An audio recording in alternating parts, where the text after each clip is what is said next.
afternoon, everyone. Welcome back to the Captain Logan Show. I am indeed Captain Logan. It's true. I'm not an L&D or anything. And joining me today live in camera, in picture, is our chat moderator and producer and logo creator extraordinaire, Danny Nixon. Hey, guys. Glad to be here. Danny, thanks for popping up on camera. It's going to be a lot of fun to actually have someone to interact with. Yeah. When I don't feel like talking, I can just ask you a question. And now over to you. Yeah, it'd be really nice. I'm just like, I'm done with this topic. You say something, I'm going to have a glass of wine.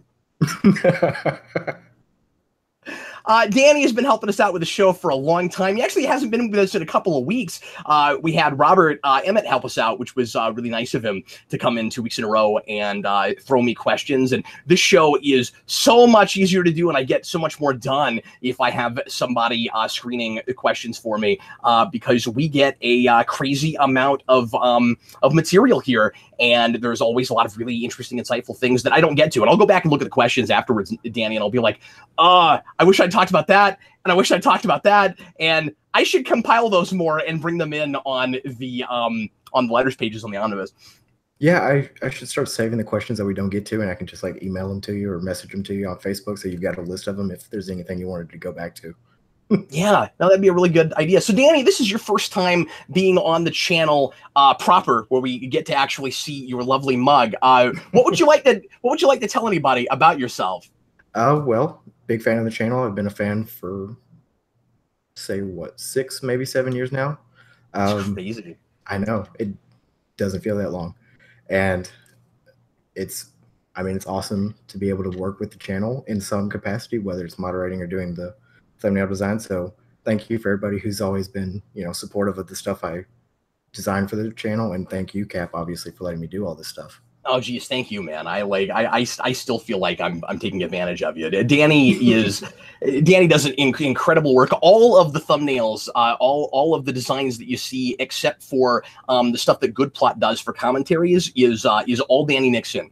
And that started, for anybody interested in the story, that started, what, Danny, like half a year ago now? Maybe even longer than that?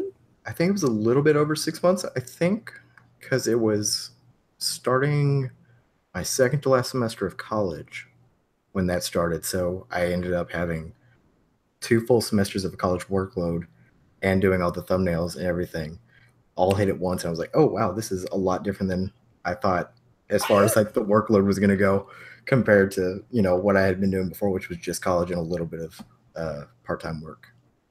So wow, well, I can't, and I know I tell you that all the time, but it's such a big deal. Danny, in my mind, it really breathed new life into the channel, because I always wanted good artwork and good logos, and it's not a skill I have, and it's a thing that felt like too much to ask any one person to do. And Danny is crazy fast. A lot of the logos you guys see, I have asked, I will ask Danny for, and I'll get them in like sometimes an hour, sometimes half an hour. Danny's crazy fast and crazy creative, and I cannot overestimate his abilities. It's amazing. But Danny started just with t-shirt designs.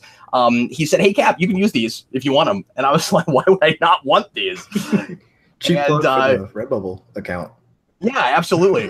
And I'll put a link to that someplace. And Danny has been, I don't talk about Redbubble enough. I should be doing that. We have some really cool t-shirt designs. We've got this Superhero Rewind, and Count and Crypt the Freaks we just brought back to the channel in a different version. So now there's more of a reason for people to wear that shirt. Danny, somebody bought the coffee mug. For Count and Crypt the Freaks, yeah. And like right after I announced the show was leaving, I felt really bad about it. Or like right before it. Oh, well, we've already got our first super chat from Dave Atkins saying, "Did you guys enjoy E3?" I'm hoping to enjoy E3, Danny. I have, and Dave, I have not started looking into that yet. So the way we always handle E3, or we have for the last couple of years, is becoming a tradition with me and Dan. What Dan will do is he will, David 22 said I counted them, now I'm done. And I don't know if he's talking about Crypto Freaks, but I think that's really funny if it's about Crypto Freaks. Okay, I counted all the Crypto Freaks, now I'm done.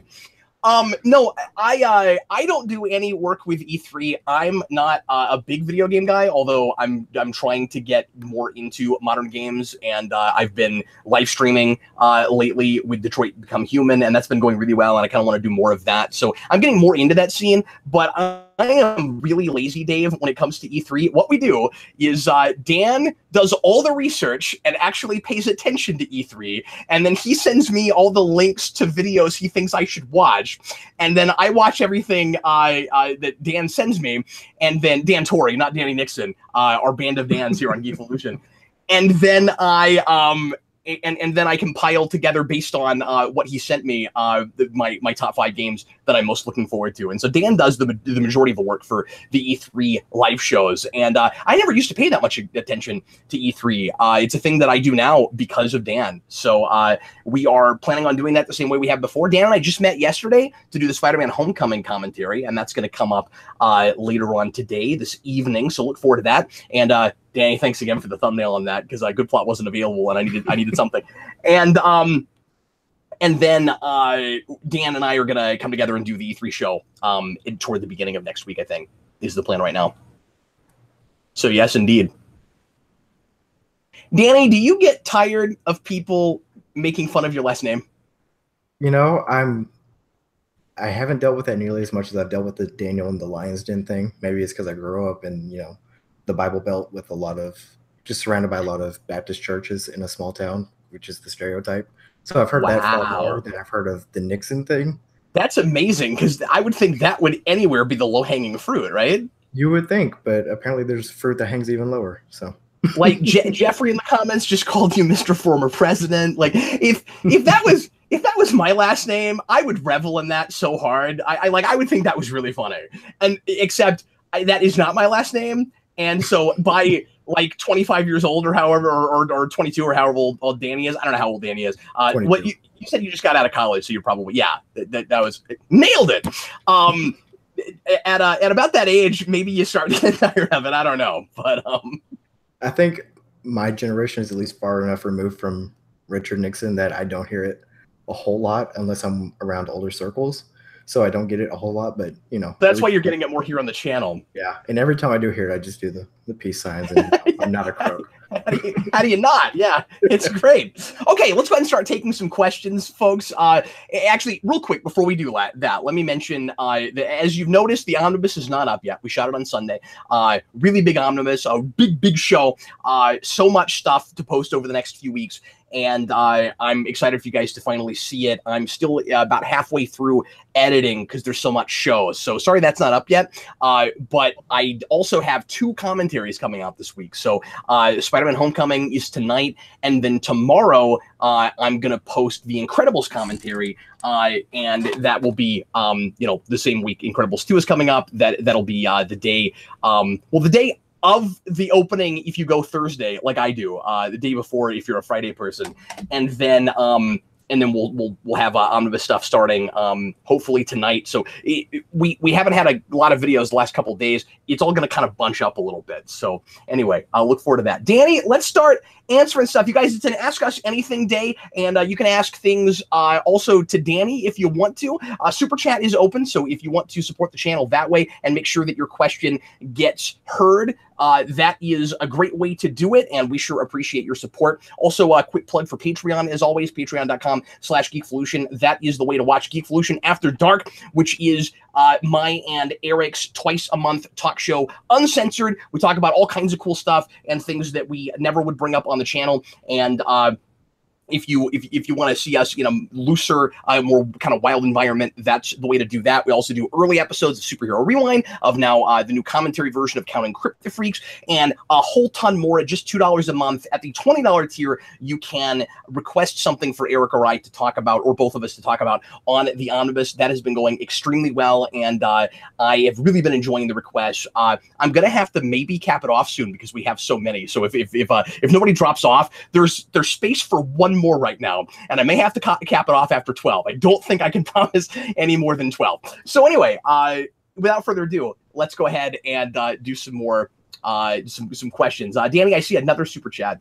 Yep, another one from Dave Atkins saying 10th anniversary of Incredible Hulk in the MCU. Yay, smiley emoji.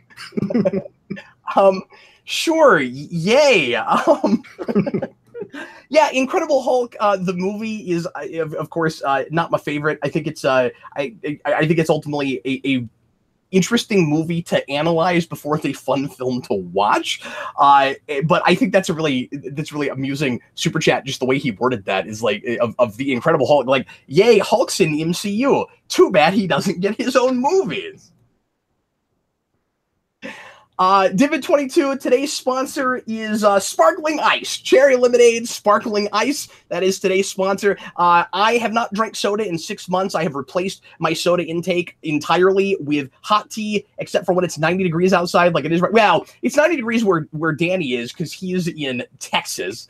I am in Kansas City, and it's more like 75 or 80, but I think it's going to get all scorchery this weekend. So in the summer, I'm drinking more of this. My favorite flavor is the pineapple. I have a hard time finding the pallets that have the pineapple in it, so I have to buy them one at a time, and I drive Target and places crazy because I'll walk up with like a cart filled with the singles. I'll have like 20, and that is obnoxious. Please, Sparkling Ice, make a pallet of just the pineapple, please.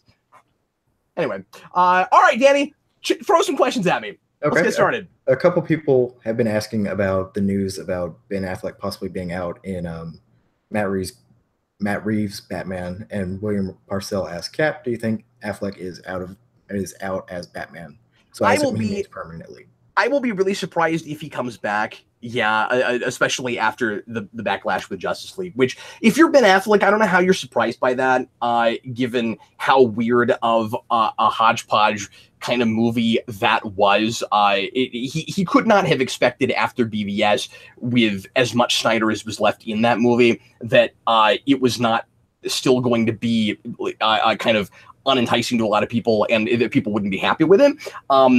I wish he had, and again, I don't think he will. I wish he would try his solo movie, but I know there's also been like some things in his personal life and stuff. So like you never know all of the background and why exactly he might be thinking about entirely getting up and leaving.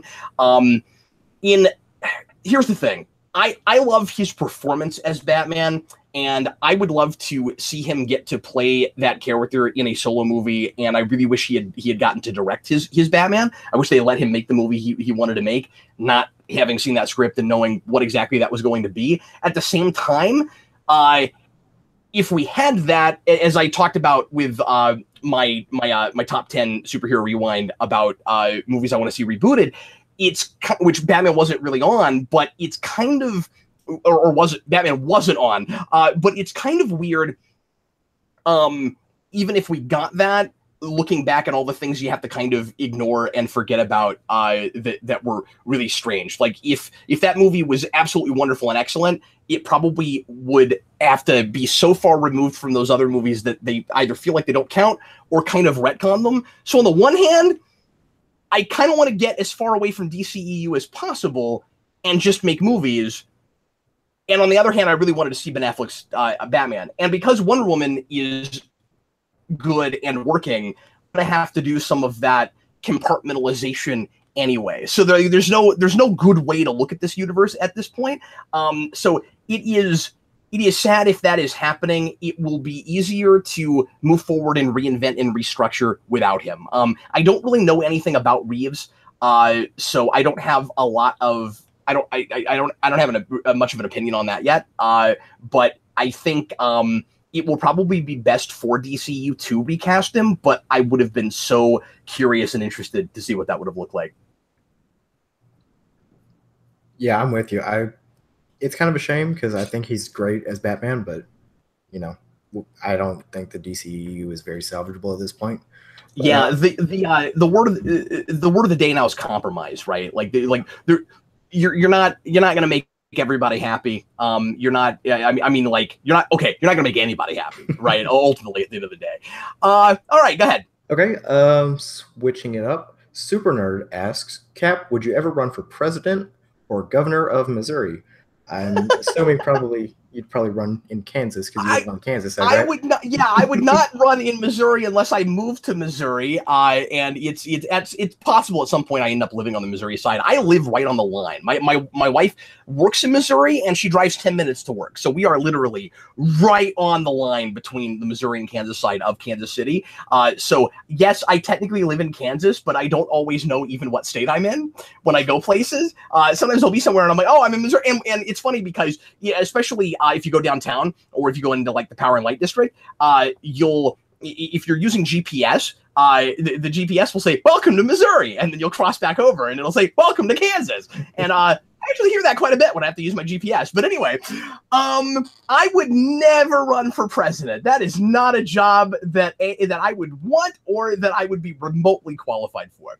I have at certain points in my life considered running for public office, but it would be for really smaller things. It would be like an alderman guy, kind of like an alderman position, or I don't know what, like school board, although I don't send my kids to public schools, so I probably wouldn't get elected. But yeah, I have thought about getting into politics, which may sound strange to people because I'm so apolitical on the channel. I'm apolitical in general as far as like, the two parties and right and left. I have my opinions about things, and there are, and it would be difficult for me to decide if I were to run for office, what ticket to even run under, because I guess I don't mind saying this. I'm very much an independent. I'm not a card carrying anything. And I look at, this won't be surprising to people probably. I look at politics the same way I look at,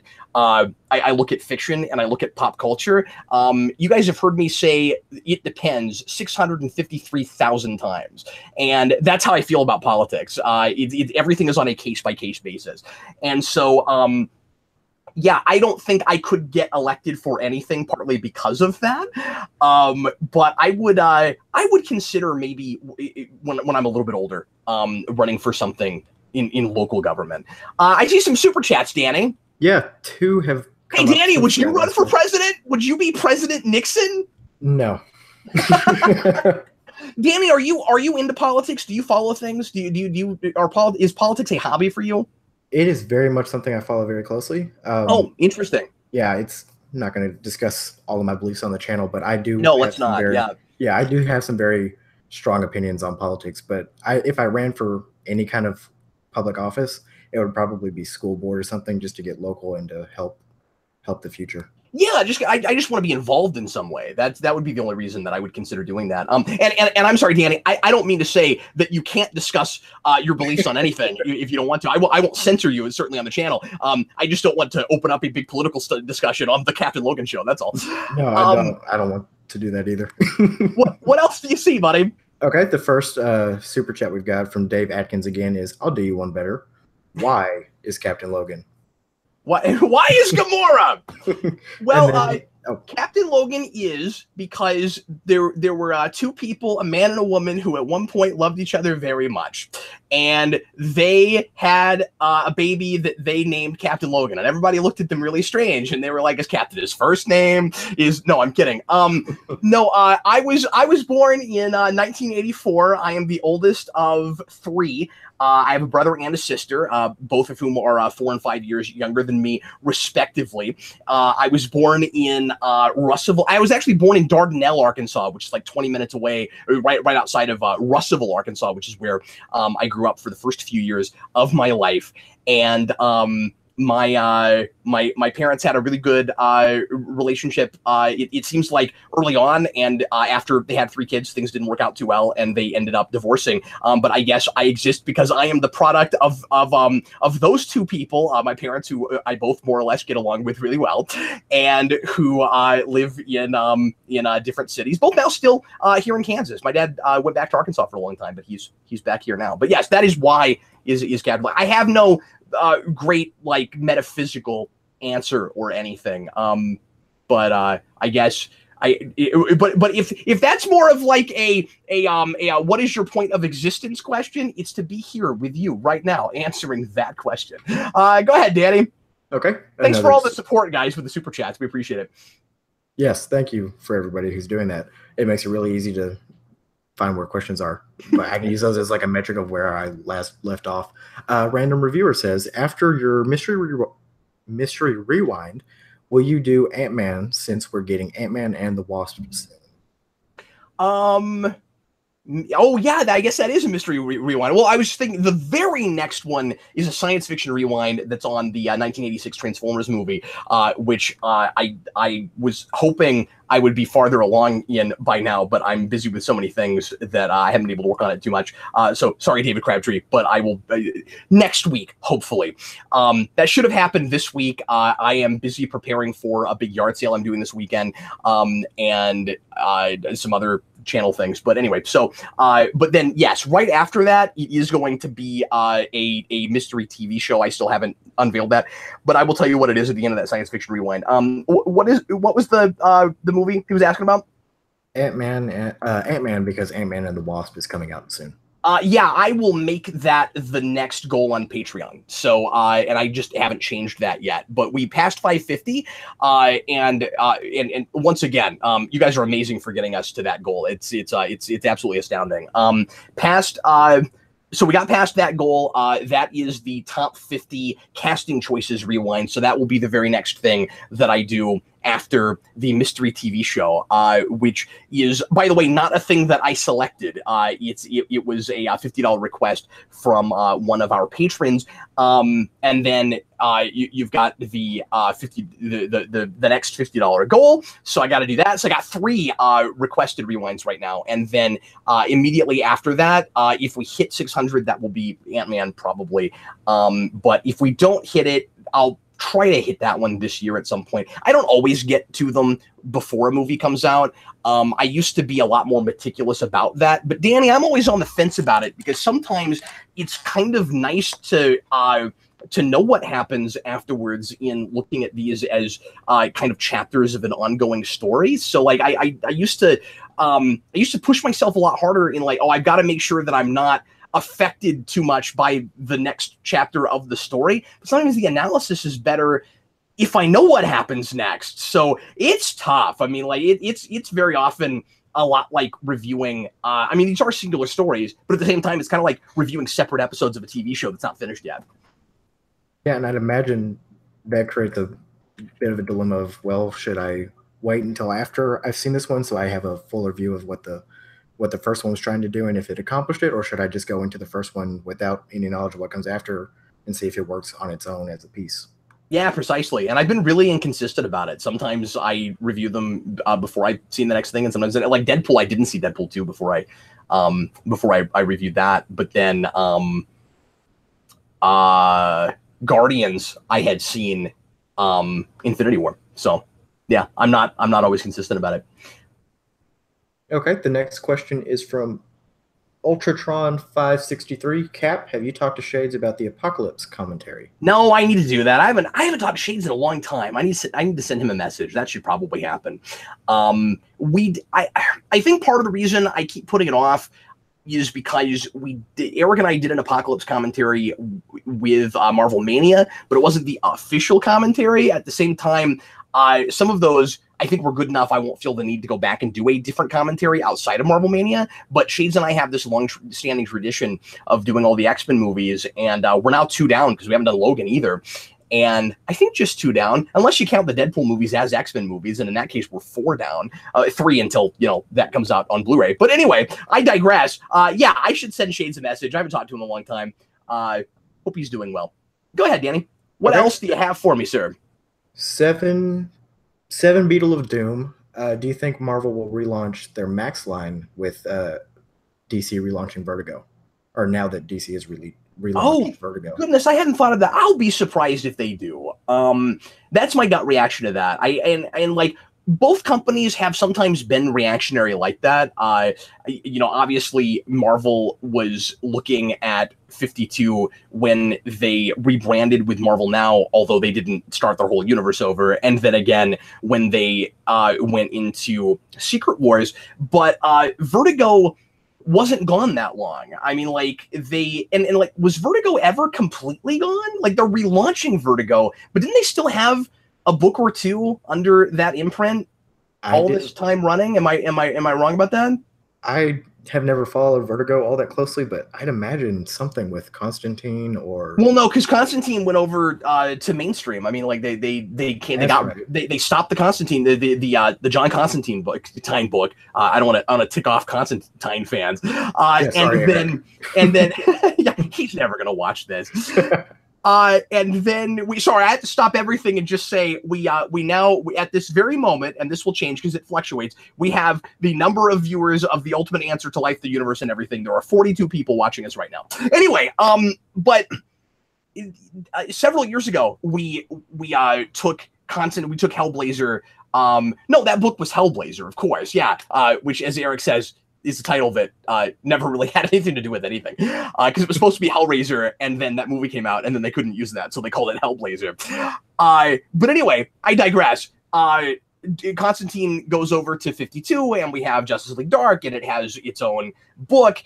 But I thought there was still something at Vertigo, DC Label. That's what it was. Thanks, Beetle of Doom. Okay, but yeah, so I don't know if Max comes back, if that even will be a direct response to that.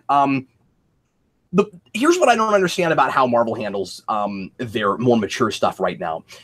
The nice thing about the Max line was it said immediately this is an adult thing that will be very violent and be vulgar and that sort of thing. Now, they don't have Max, but they still do those kinds of books with all of the violence and all of the adult subject matter. They just won't swear, and they do the bleepy symbols, and they have a parental advisory statement on them. I do not understand why you can't just swear in those books. I don't get it. The nice thing about those books, like Jessica Jones, which is done now, is that they're still in continuity. So you can have these harsher, more adult things that aren't out of continuity. Part of the point of Max was we would never do this in continuity. They do now. What's the point? But so, like, the only reason to do Max at this point is if you have a cool story you want to tell outside of continuity, and it also happens to be really rough and tumble. I would much prefer to see them bring back Ultimate and do another Ultimate universe, or if not a universe, just kind of what if / Elseworlds type stories out of continuity. The Max line was nice because those, as far as I understand it, weren't all in the same continuity. They were kind of one and done series, and the Punisher Max was absolutely fantastic. So yeah, but I don't know. It would be weird if they brought that back, considering that they're basically doing Max books that aren't Max books. Go ahead, Danny. Okay, Scott McCall has a super chat and says, thoughts on all the amazing new gameplay footage for the Spider-Man PS4 game that premiered at E3. I'm assuming you may not have seen that since I have not seen it yet. I also have no intention of watching it. I am starting to kind of take a page out of Eric's playbook. He and I have been talking about this a lot lately. Yesterday, because I get of course, lots of links from people about news and trailers and things. And I've gotten really lazy about looking into news because people send me everything that seems important. And so I just never feel the need to look anything up. And I appreciate that. People are really cool to send things my way. But I get a lot of like trailer 2, 3, 4, 17, if it's a Sony movie. And I got a trailer sent to me the other day that was, or maybe it was yesterday, that was the second Luke Cage trailer, and I immediately sent it to Eric, and he said, well, why would I watch that? Because I'm already excited about that show, and the first trailer made me, really stoked for that show. What is the point of watching more footage and having things spoiled for when I'm already going to watch that show? They've already won me over. And of course, the thing is, we do like comment on a lot of teasers and first trailers for things that we know we're already going to watch, so I don't want to sound hypocritical. Sometimes I'm just curious, but once I have a sense of the flavor of a thing, I don't know that I need to keep looking at every single trailer. And Spider-Man PS4, I watched I think it was last year's E3, or maybe it came out later, like the first 10 minutes of that game that they put out. I don't want to know anything else after that. I kind of want to jump in as blind as I can be now, having gotten a sense of the flavor of that game. So yeah, that I don't really, and also that's not even a game that's going to be on my top 5 list because it's coming out so soon. So I'm not going to feel any need to look at the footage of that game. I'd like to be as surprised as I can, and I do plan on doing live gameplay footage for that game. So tune in and watch me get stuck repeatedly. Cinematographic asked, "Hey, Captain Logan, which property would you most want to see as a Telltale game? Power Rangers, TMNT, Kingsman, Smallville Season 9, or Riddick?" what an eclectic assortment of titles. Okay, so let's break these down. So the Power Rangers story-driven Telltale game, yes, absolutely. That sounds great. That does not, of course, immediately sound like a property that lends itself really well to that, unless you look at the comics that we're getting right now that are, for the most part, pretty great. And I can kind of see it, actually. So maybe, I don't know. Smallville Season 9 specifically? Why 9? I haven't watched Season 9 of Smallville, but maybe to pick up where it leaves off and he's finally Superman, maybe? As a continuation? No, because it's 10 seasons. That's why I don't know why it's 9. Maybe that was a mistake, or maybe this person doesn't realize that Smallville went for 10 seasons. But I don't know why season 9. But yeah, Smallville would be a really interesting choice. The thing about Smallville with comics, and I didn't read much of that because I really disliked the first issue of that. And I will eventually read those and review them after I get finished with Crypto Freaks through the commentaries. But I didn't really care that much about seeing that Clark Kent as Superman, because it just kind of looks like Superman stories. It's not really that important that it's Smallville. We'll see if my mind has changed reading more of the comics, but just because of where they leave that show off. And it's like we have to, retcon things and force things just to get to that status quo in the first place. So it kind of is pointless to continue on with more Smallville stories after that. But yeah, Riddick is an interesting choice. Kind of a survivalist game. I don't know if Telltale would be the right place for that. I would make that more of a survival horror kind of thing. What were the other ones, Danny? TMNT and Kingsman were the other two options. Well, Kingsman is a good idea. It's not it's something I'm a big fan of, so I'm sure Eric would love that. I guess my pick is going to be Ninja Turtles, just because I think you could do a really good story-driven Ninja Turtles thing. So yeah, I guess that will be my answer. G Stone, Riddick fights the Power Rangers in Smallville. Sure. Sure. And then the guy from Kingsman shows up to stop some kind of, assassination or something. And then I don't know how you get all the rest of that in there, but go ahead, Danny. What else have we got? Okay. That was one. No. Base EXE says, "Hey Cap, what Batman villain do you think should have a definitive story where people associate that story with that character, i.e. Killing Joke for the Joker? And what would you like that story to entail if you have a specific character in mind?" Okay, so you're suggesting like characters that have not gotten that treatment where there's like a brilliant definitive story. Yeah, that's interesting. So we finally have gotten some pretty decent Riddler stories. It seems like a lot of writers have been bending over backwards the last 5 years to make the Riddler relevant and not a joke and give him good stories. So I don't know if we have the Killing Joke of Riddler stories, but I think he's not really the answer to that question anymore. There's some good Scarecrow stuff. I think you could. I think he's ripe for a story like that. I don't know right off. I mean, like, I think most of the villains that don't have like a really brilliant, artistic, everybody goes back and thinks about those, kinds of stories, or characters that I wouldn't think really require them. Like, I don't really need the definitive Killer Croc story necessarily, or like Clayface, or I don't know. What do you think, Danny? I was actually just about to say Killer Croc, because I think you could do an interesting parallel. It may not be a definitive story, but paralleling the man who looks like a monster on purpose in Batman versus the man who looks like a monster just because of a skin defect. Yeah, I think who could possibly do something strike, fear in the hearts of criminals or anyone, and moreover can't just take it off. Yep. When no, absolutely. I mean, I'm not saying there aren't great stories to tell with that character. I just, I don't know what the, yin yang, like, definitive story is for other characters. I don't know. I would have to give that some thought. I'm not sure. I see another super chat, Danny. Who's that from? Pandora asks. Hi, Pandora. Don't open the box, whatever you do. But thank you so much for the Music Genome Project. Go ahead. Thoughts on the Wonder Woman sequel being titled Wonder Woman 1984 and being set in that time period? Yes, let's talk about that. And we forgot to bring that up on the omnibus this week, so I'm glad you mentioned that. We'll talk about that some more next omnibus, because we got some more information about that today. Okay, so Wonder Woman 1984.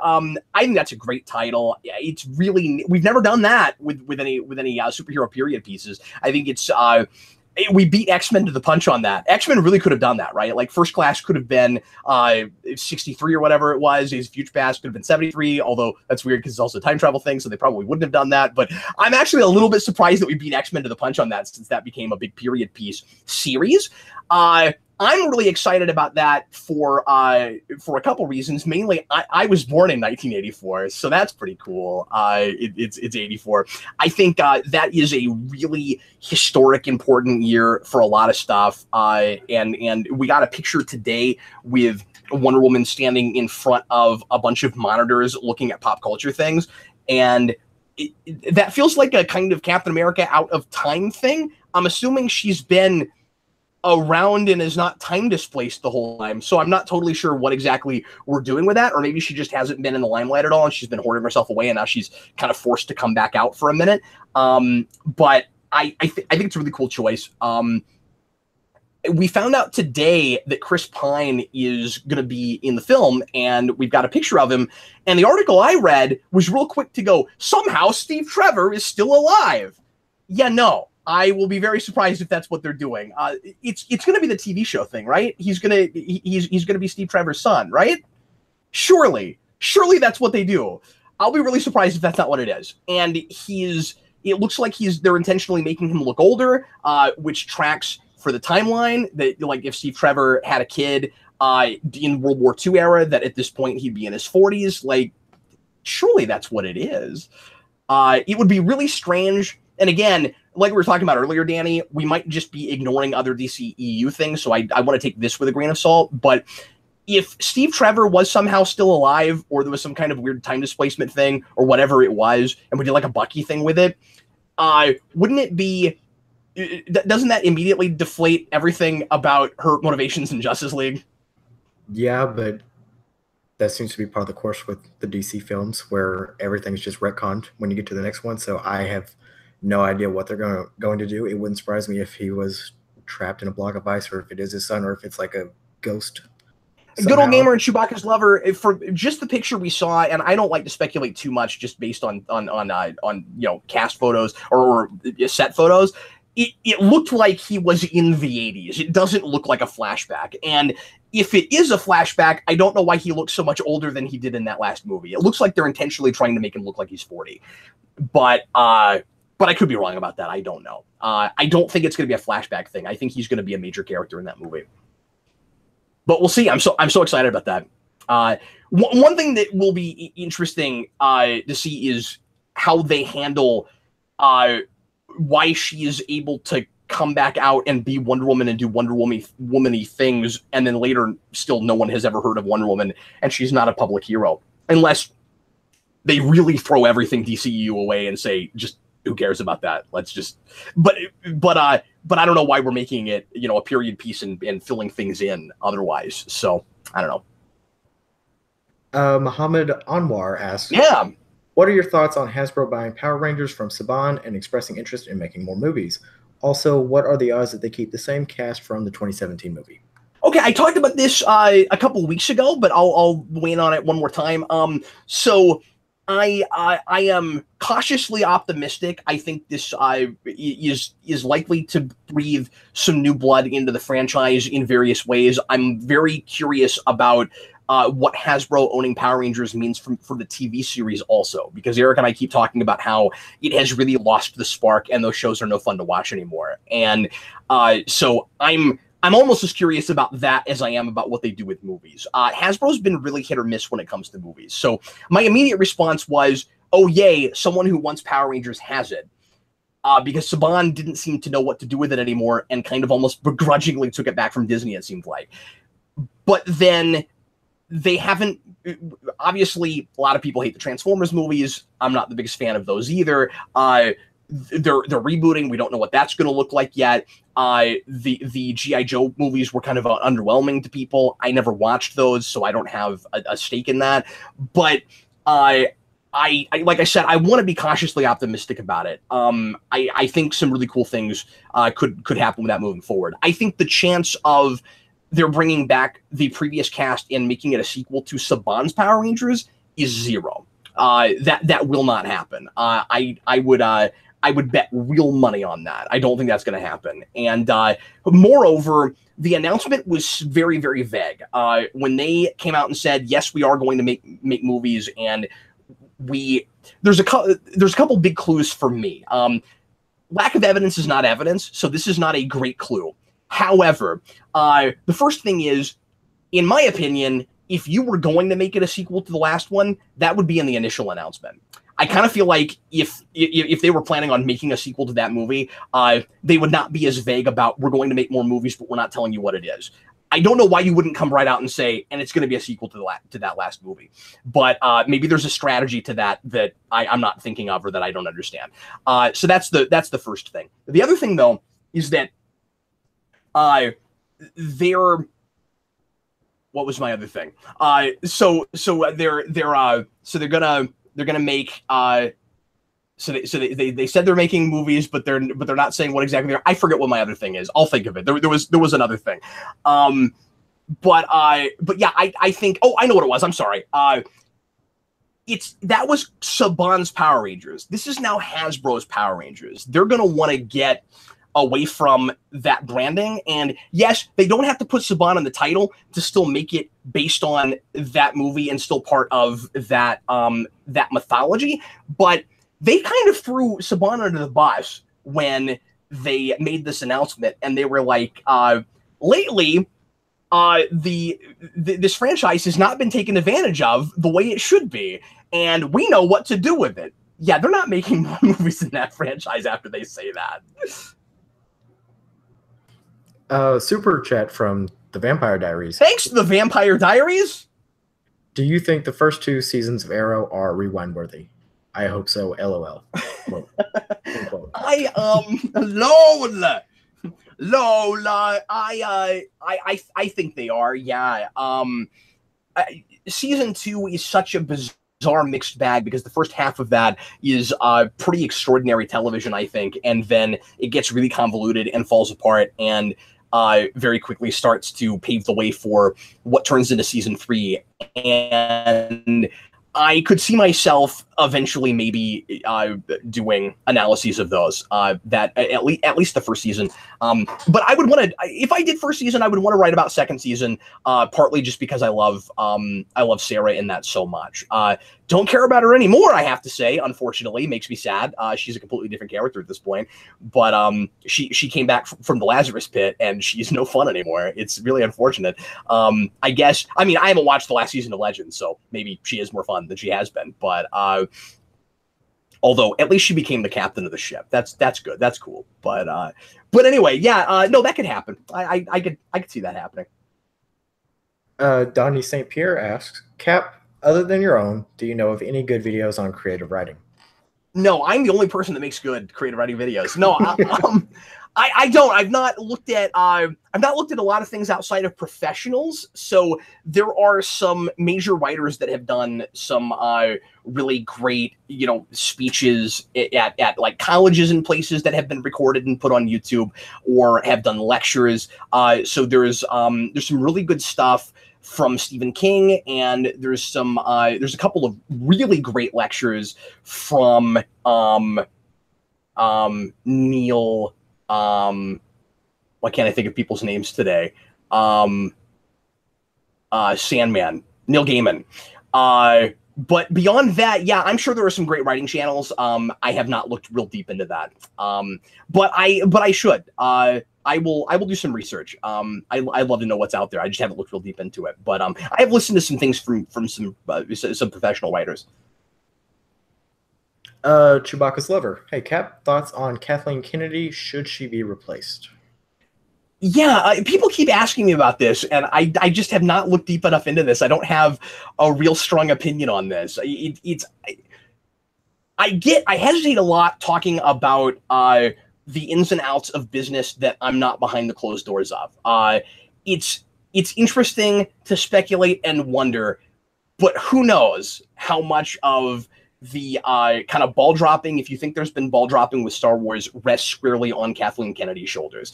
I do kind of think they need new blood over there, and if she was replaced with somebody that really, loves Star Wars and grew up with Star Wars and has really great, achievements in writing and directing or producing under their belt, making other things, I would be excited about that.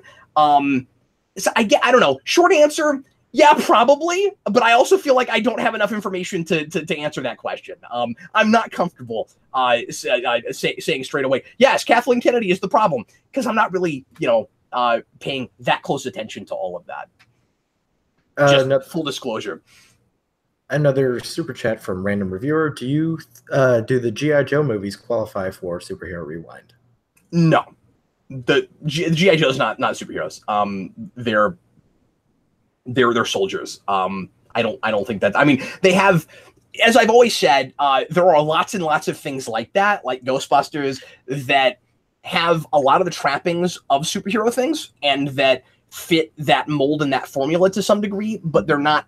They technically aren't that, and the superhero formula kind of falls into a bazillion different things. So if I was a huge fan of those movies and I wanted to finagle it, I could get away with looking at those through the lens of superhero movies. And the example I always go to, though I've not done this, I don't know if I ever will, I could, and if I were, and maybe should, review the Sherlock Holmes movies, the Robert Downey Sherlock Holmes movies, as superhero movies. They weren't advertised that way. They weren't put out as squarely in the superhero category. Watch that first Sherlock Holmes movie. That's a superhero movie through and through, man. That's what that is. And so, yeah, I could get away with doing that. Sherlock Holmes is not really a superhero, although I think he kind of is in that movie. But yeah, so G.I. Joe, no, I probably wouldn't do that. The Wanderer asks, Cap, you have stated previously that you feel that there is a de-evolution in how people use their vocabulary. Could you possibly elaborate on this idea? Yeah, I think, and he's the Wanderer, and he goes around and around and around and around. Yeah, I think this is kind of a problem at large. Obviously, individuals, there are plenty of people that have not been affected too much by tech speak and degeneration of language. But I do think that we are more and more getting to a place where people want simplicity of communication to the point where they kind of forget that the point is to communicate. I feel like I run too often into people that want there to be like one word for every kind of sentiment, and I think we're losing the I think at large we're kind of losing an appreciation for nuance in language, and I don't know. I think that's a big problem. I could talk a lot more about this. We've got about 5 minutes left, so I'm gonna not go down the rabbit hole. But that's,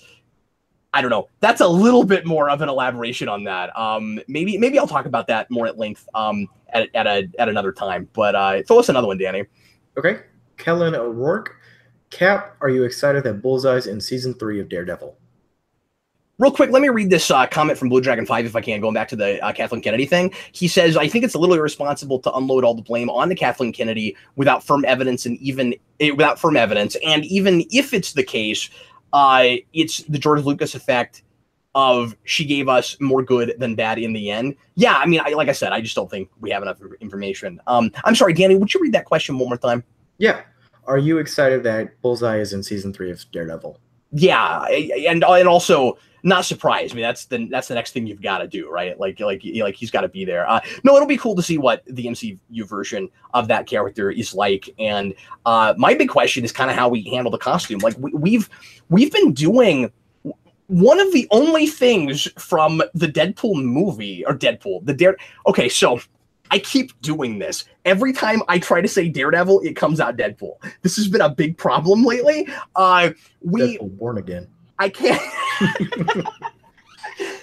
Yeah, it's a big problem, and I got to figure it out because we shot a comic vault for the omnibus that's going to come out soon, where Eric and I played the Choose Your Own Adventure. You Are Deadpool. We did You Are Deadpool, and Daredevil shows up in this. And every time I'm talking about Daredevil, I say Deadpool. I kept doing it. It's a big problem. Anyway, the only thing that really stuck from the Daredevil movie was the imprint, the kind of brand into the forehead from Bullseye. We keep doing that. I keep seeing it in comics. It continues to come back.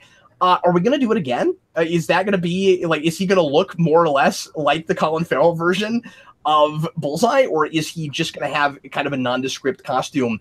He's such a theatrical, kind of over-the-top character. I would hate for him not to have any costume of any kind, or at least to not have flair. You know, like he's got to have flair. But yeah, I'm definitely very excited about that.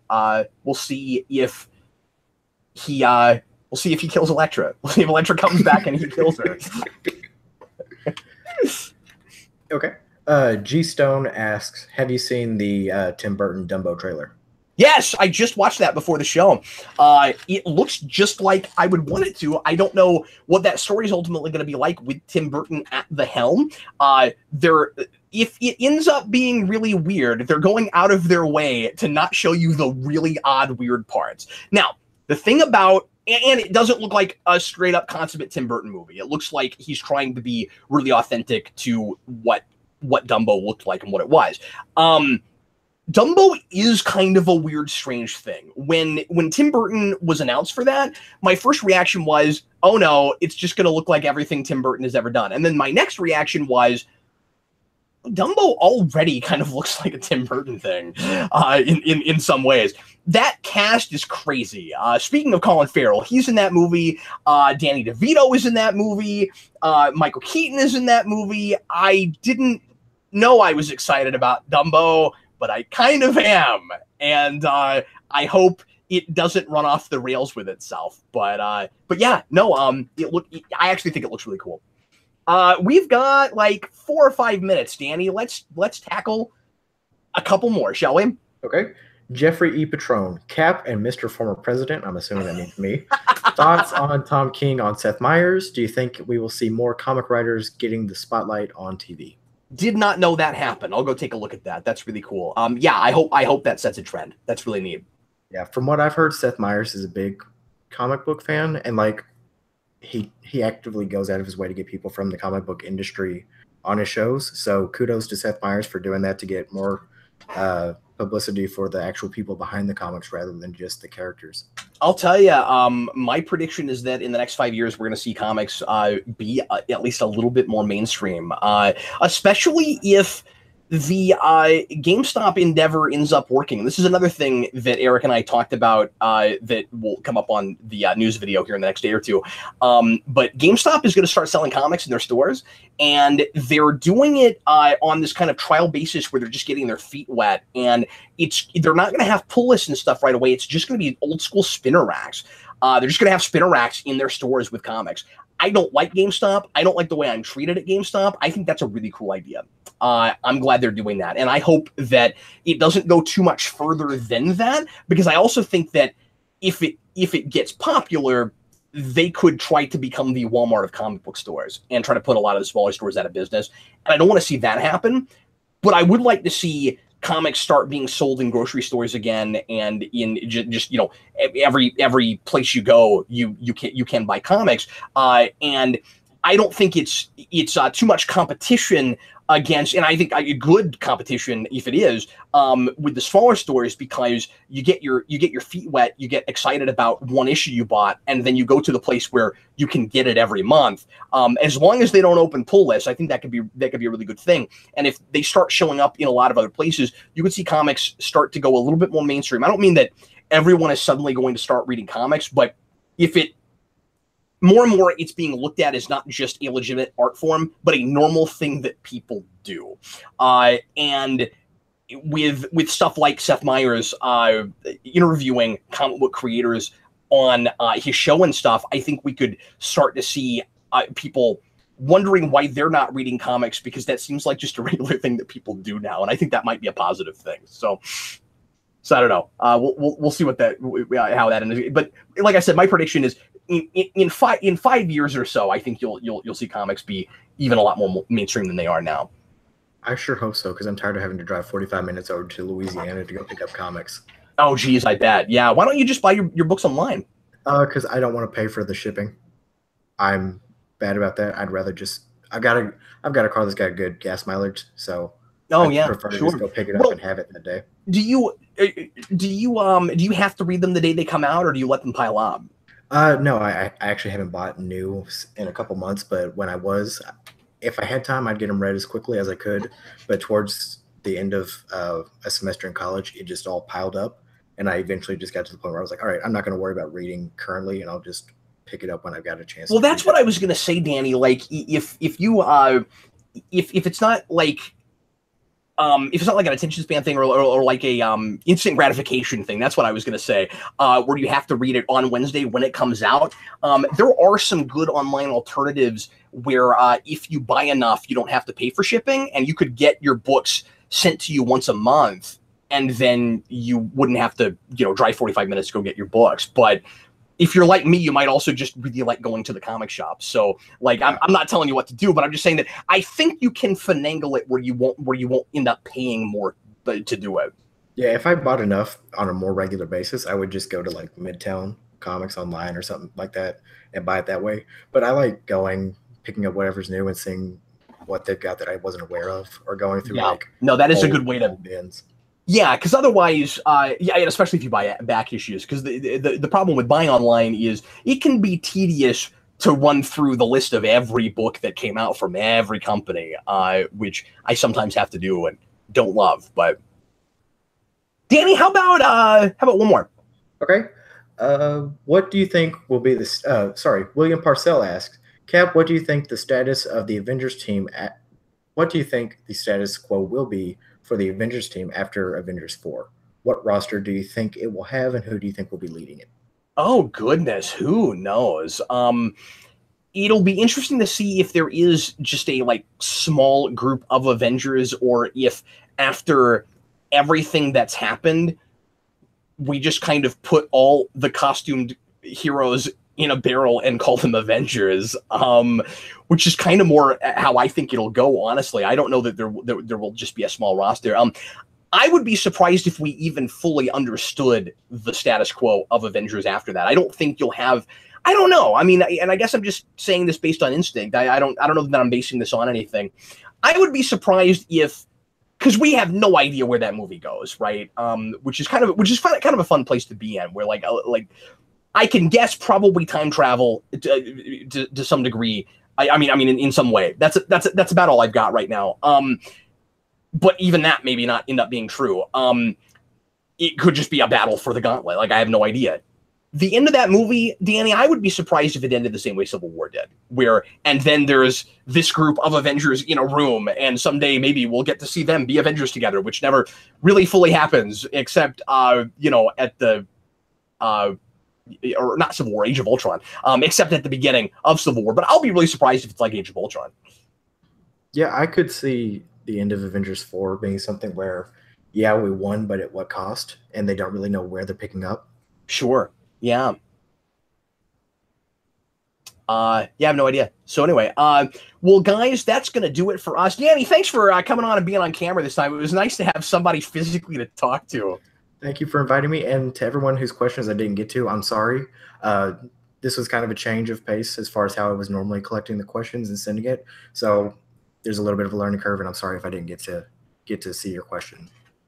Yeah, and we're never going to actually get to all the questions, but Danny's saying there were a lot he probably didn't even actually see this time. Yeah.